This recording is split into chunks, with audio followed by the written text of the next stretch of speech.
നമസ്കാരം. VCV ന്യൂസിലേക്ക് സ്വാഗതം. ഞാൻ രാകേഷ് KR. ആദ്യം പ്രധാന വാർത്തകൾ നിങ്ങൾക്കായി അവതരിപ്പിക്കുന്നത് ഓരോ വസ്ത്രങ്ങൾക്കും ഒരു കഥയുണ്ട്. ആഘോഷത്തോളം വളർന്ന സ്വപ്നങ്ങളുടെ കഥ. Beauty silks. വാക്കുകൾ നിശബ്ദമാകുമ്പോൾ വസ്ത്രങ്ങൾ സംസാരിക്കട്ടെ.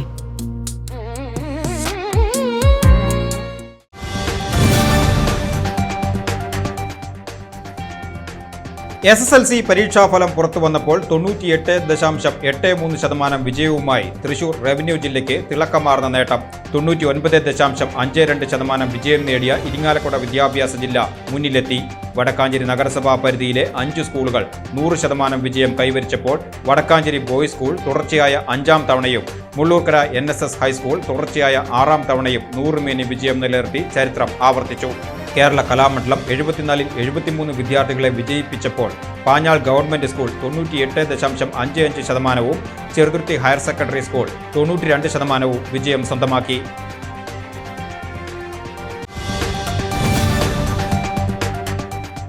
ക്രൂഡ് ഓയിൽ വില ഉയർന്നതോടെ രാജ്യത്ത് പെട്രോൾ ഡീസൽ വിലയിൽ ലിറ്ററിന് 3 രൂപയോളം വർദ്ധിപ്പിച്ചു. കേരളത്തിൽ 3.04 രൂപ വീതം വർദ്ധിച്ചതോടെ പുതുക്കിയ നിരക്ക് പ്രകാരം കൊച്ചിയിൽ പെട്രോൾ വില ലിറ്ററിന് 108.62 രൂപയായും ഡീസൽ വില 97.55 രൂപയായും ഉയർന്നു.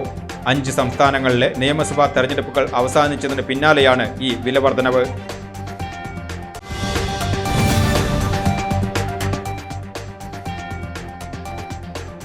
വേലൂർ പഞ്ചായത്തിലെ തയ്യൂരിൽ നീർത്തടം മണ്ണിട്ട് നികത്താൻ ഭരണസമിതി ഒത്താശ ചെയ്തുവെന്ന പ്രതിപക്ഷ ആരോപണങ്ങൾ അടിസ്ഥാനരഹിതമാണെന്ന് പഞ്ചായത്ത് പ്രസിഡന്റ് സ്വപ്ന രാമചന്ദ്രൻ. ഭൂമി നികത്താൻ അനുമതി നൽകാൻ പഞ്ചായത്തിന് അധികാരമില്ലെന്നും രാഷ്ട്രീയ മുതലെടുപ്പിന് വേണ്ടി ജനങ്ങളെ തെറ്റിദ്ധരിപ്പിക്കാനാണ് ഇത്തരം വസ്തുതാവിരുദ്ധമായ കാര്യങ്ങൾ പ്രചരിപ്പിക്കുന്നതെന്നും അവർ ആരോപിച്ചു. പ്രദേശവാസികളുടെ വെള്ളക്കെട്ട് ഭീതി പരിഹരിക്കുവാൻ വെള്ളം ഒഴുകിപ്പോകാൻ കാന നിർമ്മിക്കുവാൻ സ്ഥലം ഉടമയോട് ആവശ്യപ്പെട്ടിട്ടുണ്ടെന്നും പഞ്ചായത്ത് ഫണ്ട് ഉപയോഗിച്ചുള്ള കാന നിർമ്മാണം പുരോഗമിക്കുകയാണെന്നും അവർ കൂട്ടിച്ചേർത്തു.